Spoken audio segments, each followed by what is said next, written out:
2016, there was a bomb blast in Dhaka. And a newspaper by the name of Star said one of the terrorists, he was a fan of Dr. Zakir Naik on the Facebook.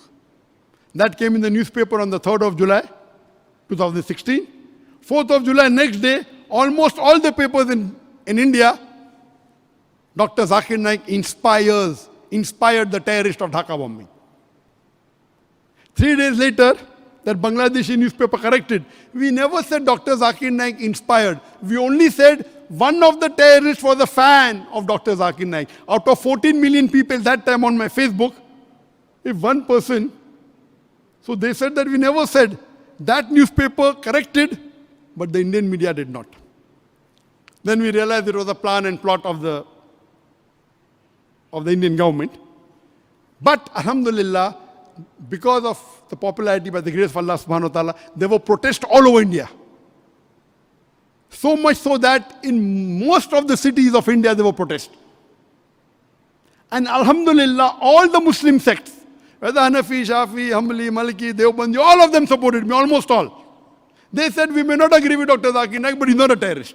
There were big protests. So much so that in 1 month's time, in the parliament, the Indian government said, Dr. Zakir Naik organization is not involved with terrorism. In the parliament, they said. And all the protests died down. But it was the plan. When the protests died down, they made a new issue in November about the Muslim personal law. When all the Muslims got together, in between that, on the 17th of November 2016, the Indian government bans my organization.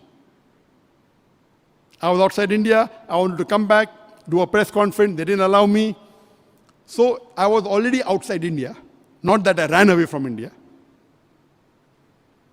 And they banned the organization for 5 years.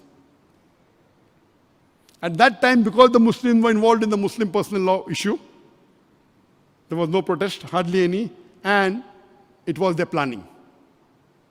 After that, mashallah, I never imagined the red carpet treatment I got from the other countries in the world. I got offers from about 12 to 15 countries. Come and stay here, come and stay here. We'll give you this, we'll give you that. I did my survey. Previously, I traveled as a lecturer, not knowing the ins and outs. I took time and I found, according to me, the best country today, if a Muslim has to live, according to me, it is Malaysia.